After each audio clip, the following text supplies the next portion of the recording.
So hello everyone, मेरा नाम है नरोत्तम भट्टाचार्य जी और आज की इस वीडियो में हम लोग देखने वाले types of operating system. Okay. So अगर आपको आपने पहला वीडियो नहीं देखा है तो जरूर से एक बार देख लीजिए पहला वीडियो जो कि लेक्चर 1 है। तो ये हमारा लेक्चर 2 है। ओके। सो मैंने यहाँ पर कुछ टाइप्स को लिखा है तो आप लोग देख ही सकते हैं 1 to 8। ओके, 1 to 8 मतलब मैंने यहाँ पर 8 types of operating system note down किया है। ओके। और भी बहुत होता है लेकिन यही पॉपुलर वन है जो कि हम लोग यूज करते हैं।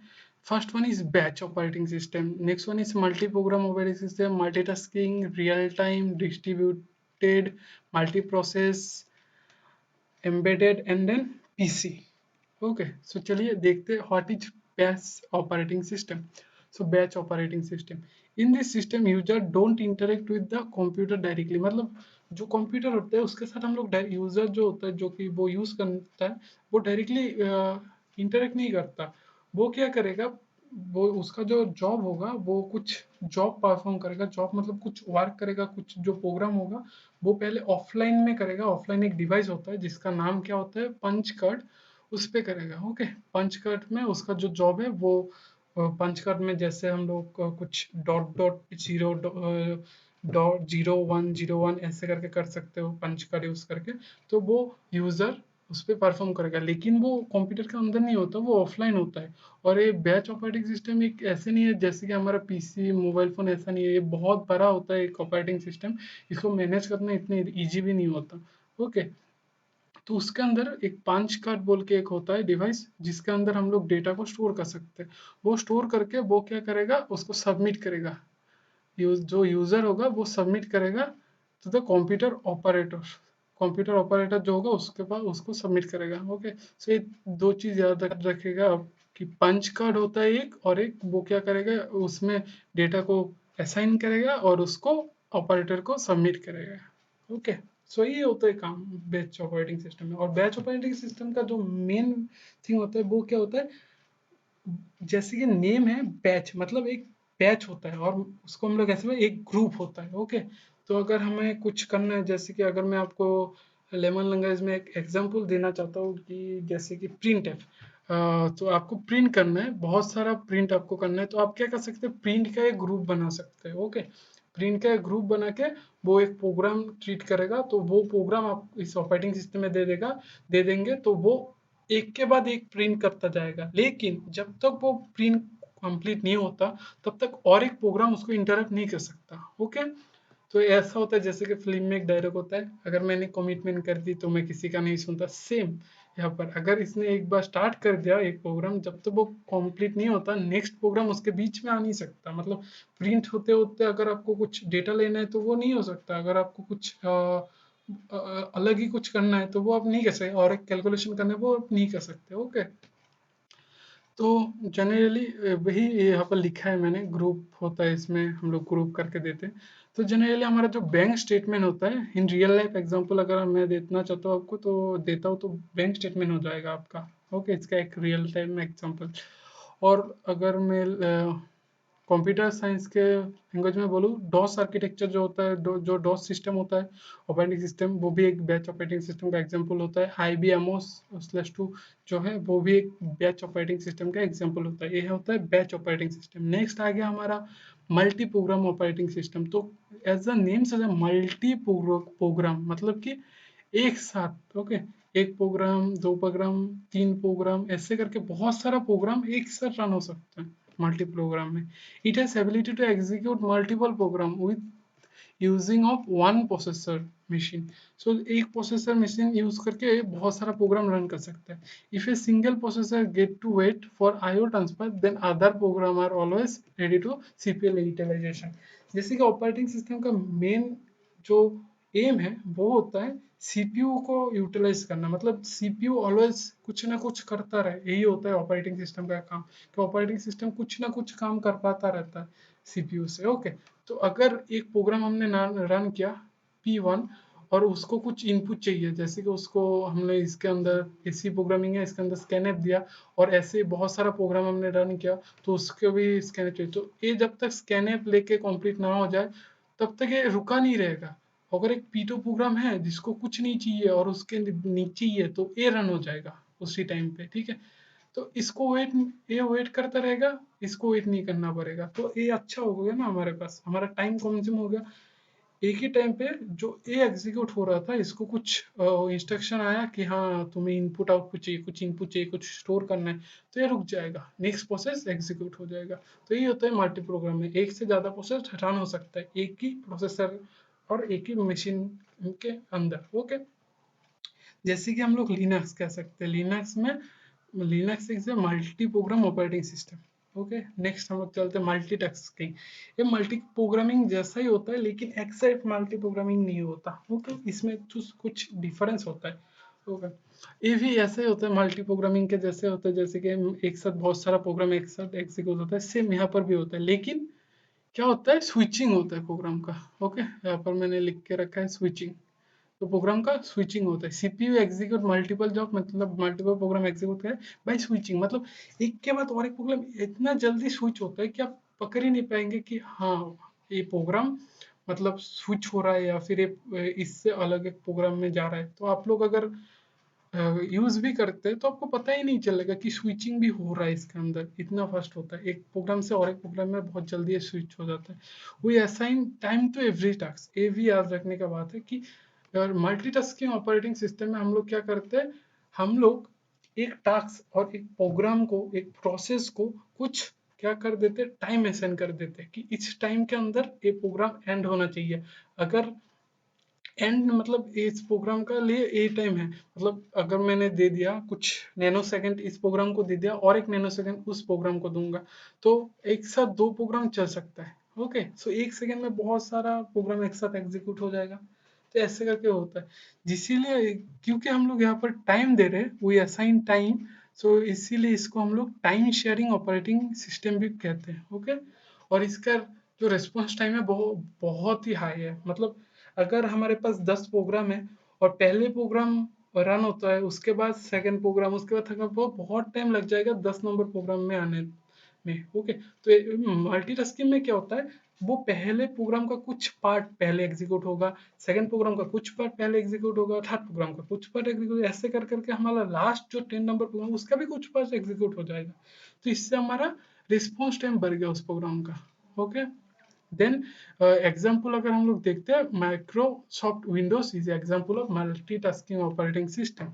नेक्स्ट आता है हमारा real time operating system. So real time operating system क्या होता है, real time operating system is an operating system intended to serve real time application that process data as it come in without buffer delay। मतलब अगर हमारे पास कुछ करने दिया हमें और वो टैक्स हमें तभी करना पड़ेगा, हम लोग डिले नहीं कर सकते, ओके। यही होते हैं real time operating. In real time operating system हम लोग डिले कर ही नहीं पाएंगे, मतलब अगर डिले भी, बफर का भी जो डिले होता है वो भी यहाँ पर नहीं लेता, okay, real time operating system. तो जैसे कि आपको पता ही होगा, इन जनरली सैटेलाइट जो लॉन्च होता है उनमें टाइम बहुत मैंडेटरी होता है। अगर थोड़ा सा भी टाइम का हेरफेर हो गया तो जो हमारा सैटेलाइट लॉन्च होगा वो डिस्ट्रॉय हो जाएगा, फिर उसमें कुछ टेक्निकल एरर आ जाएगा, okay.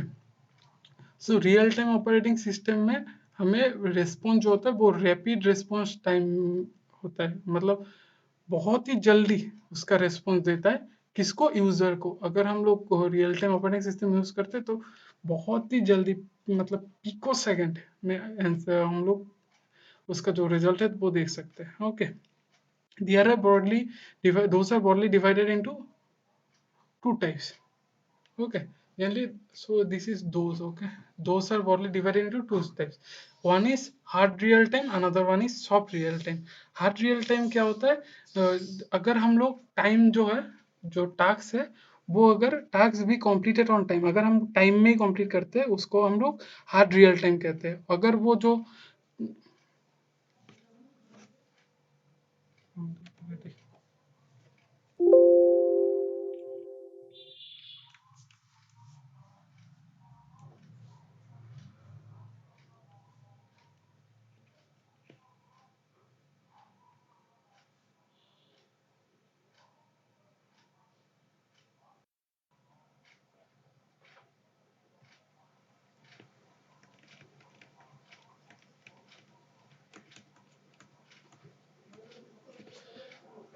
So hard time operating system में क्या होता है, जो हमारा टास्क है वो जो एग्जैक्ट टाइम है उसमें कंप्लीट होना पड़ेगा, उसको task be completed on time. और सॉफ्ट रियल टाइम में क्या होता है, अगर हमारे से थोड़ा सा डिले भी हो जाता है वो भी चलता है, मतलब उसमें कोई प्रॉब्लम नहीं है। ओके, थोड़ा सा डिले चलता है, लेकिन हार्ड टाइम में कुछ भी डिले नहीं होगा, होना नहीं चाहिए। ओके, तो एग्जांपल जैसे कि सैटेलाइट लॉन्च, स्पेस का, ये होता है hard real time operating system का एग्जांपल। और soft real time operating system का एग्जांपल जो रोबोटिक्स में हम लोग यूज़ करते हैं, उसमें हम लोग क्या कर सकते हैं, अगर हाँ ये चीज़ अभी नहीं हुआ, ठीक है, थोड़ी देर बाद भी हो सकती है ये चीज़, तो तब soft real time operating system comes होगा। नेक्स्ट स्लाइड पे बढ़ते हैं। नेक्स्ट स्लाइड पे हमारे पास है डिस्ट्रीब्यूटेड ऑपरेटिंग सिस्टम। सो डिस्ट्रीब्यूटेड मतलब क्या, कुछ डिस्ट्रीब्यूट हो जाएगा। सो क्या डिस्ट्रीब्यूट होगा, सो पहले डेफिनेशन देख लेते। It is connected with network. Okay, so बहुत सारा कंप्यूटर जो नेटवर्क से कनेक्ट होता है, तो उसको हम लोग डिस्ट्रीब्यूटेड ऑपरेटिंग सिस्टम बोलते हैं। बहुत सारा कंप्यूटर और बहुत सारा सिस्टम जब एक नेटवर्क से कनेक्ट होता है, उसको हम लोग डिस्ट्रीब्यूटेड ऑपरेटिंग सिस्टम बोलते हैं। और इन अदर वर्ड हम कैसे कह सकते हैं, is a communication path. Okay, एक क्या होता है, कम्युनिकेशन पाथ होता है बिटवीन टू और मोर सिस्टम। सेम ही होता है एक्चुअली, लेकिन ये बस डेफिनेशन के लिए मैंने लिख के रखा है। Okay, they are able to share computation tasks and provide this set of features to user. Okay, so मतलब ये बहुत सारा शेयरिंग कर सकता है। क्योंकि एक ये हमारा कंप्यूटर है, मान लेते हैं एक कंप्यूटर है, ये एक कंप्यूटर है। ओके, और यहाँ पर एक हमारा क्या है, नेटवर्क है। तो इन कंप्यूटर इस नेटवर्क से कनेक्ट है और एक कंप्यूटर इस नेटवर्क से भी कनेक्ट है। तो हम लोग क्या कर सकते हैं, यहाँ से डेटा यहाँ पर ट्रांसफर कर सकते हैं। ओके, और यहाँ से भी डेटा हम लोग ट्रांसफर कर सकते हैं थ्रू, किसके थ्रू, नेटवर्क के थ्रू। तो इसीलिए मतलब एक जगह पर चीजें नहीं रहता, बहुत अलग अलग जगह पे ये चीजें रहेगा। Okay, next, multi process operating system. Purpose of the system is to increase the computing power. जैसे कि हम लोग नाम ही देख सकते हैं, प्रोसेस मतलब प्रोसेस में हम लोग मतलब प्रोसेसर, प्रोसेसर में हम लोग क्या करते हैं, प्रोसेस के बारे में पढ़ते हैं। ओके, इसका पर्पस ये है, increase the computing power. Multi multi process operating system, the purpose of system is to increase the computation power when multiple CPUs are connected into a single system। Okay, जब बहुत सारा CPU connect होगा एक single system के साथ, और depending on how they are connected and what is shared, then those kind of system are called multi process system. Okay, ऐसे system को हम लोग क्या कहते हैं, मल्टी प्रोसेसर सिस्टम कहते हैं, और पैरेलल ऑपरेटिंग सिस्टम भी इसको हम लोग बोल सकते हैं। ओके, लेकिन यहाँ पर आप लोग एक चीज देख सकते हो, व्हाट इज शेयर, मतलब क्या शेयर होता है। ओके, मतलब और हाउ दे आर कनेक्टेड, और कैसे कनेक्टेड होता है, एक चीज याद रखना है। तो इसके ऊपर डिपेंड करके हम लोग इसको मल्टी प्रोसेसर ऑपरेटिंग सिस्टम को दो टाइप में डिवाइड करते हैं। दो, there are two types of multi processor. One is called shared memory multi processor and another is distributed memory multiprocessor. Okay, shared memory में क्या होगा, मेमोरी जो होगा वो शेयर्ड होगा, मतलब एक मेमोरी होगा और उसके साथ बहुत सारा जो सीपीयू है वो कनेक्ट होगा। ओके, तो यहाँ पर मैंने डेफिनेशन भी लिखा है, देखिए।